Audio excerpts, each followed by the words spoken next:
Adidas versus Puma. This isn't just a story about two companies fighting for dominance in the world of sports. It's about a family feud that split a town and created two of the biggest brands in the world. So, how did it all begin, and where are these brands today? Let's break it down.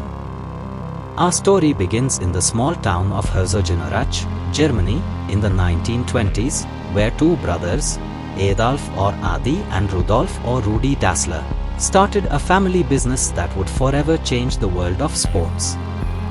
They founded the Dassler Brothers Shoe Factory in 1924, producing high-quality athletic shoes from their mother's laundry room.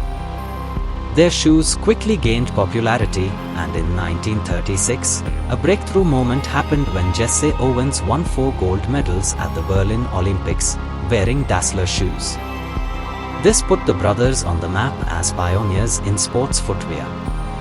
But success wasn't enough to keep the Dassler brothers united. By the 1940s, tensions between Adi and Rudi were growing.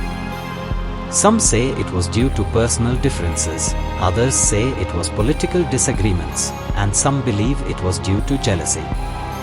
By 1948, the rift became too deep, and the brothers decided to part ways. Rudi left and founded Puma, while Adi stayed behind and rebranded the company as Adidas, named after himself, Adi Dassler. This wasn't just the end of a partnership, it was the beginning of a fierce rivalry that would shape the sportswear industry for decades to come. The town of Herzogenaurach, where both brands were founded, became a symbol of this intense competition. Families, friends, and even factories were divided. People who worked for Adidas wouldn't talk to those at Puma, and even sports clubs in the town aligned with one brand or the other. Locals would look at each other's shoes before deciding if they wanted to associate with them, a phenomenon that earned Herzogenaurach the nickname, the town of bent necks. This rivalry wasn't just business, it was personal.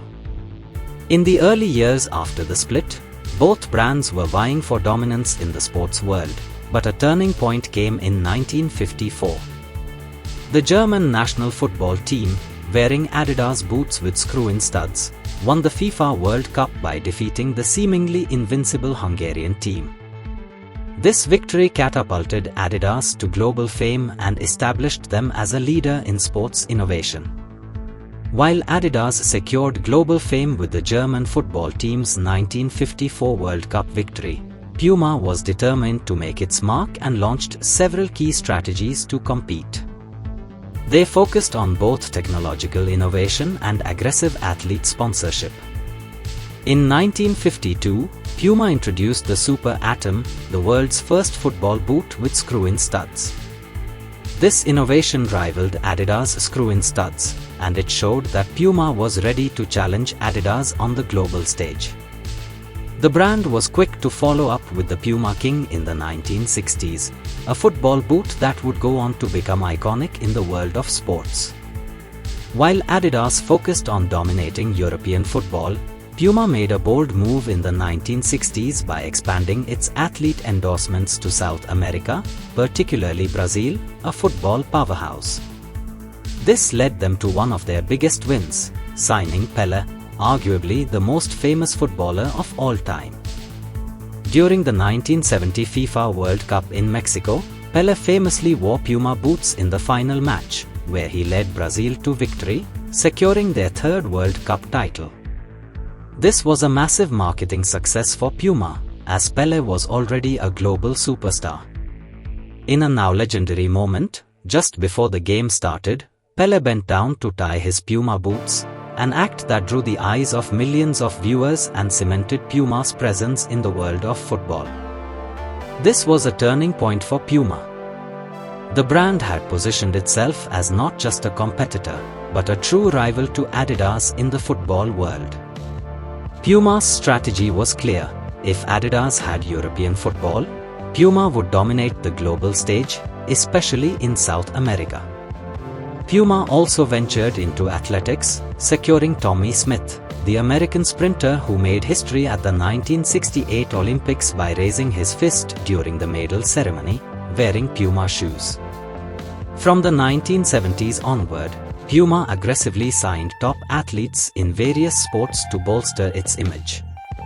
In addition to Pelé, they later secured deals with stars like Diego Maradona, who wore Puma boots during the 1986 World Cup, where he famously led Argentina to victory. By the 1980s, Puma was neck and neck with Adidas, especially in football. But the rivalry wasn't just confined to football. But it wasn't just about athletes, it was about innovation.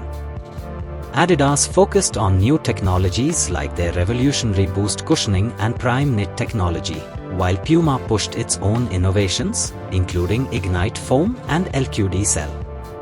Fast forward to today, and both Adidas and Puma remain giants in the sportswear industry, but they've taken slightly different paths. Adidas has become the second largest sportswear brand in the world, just behind Nike, with a focus on a broad range of sports and lifestyle products.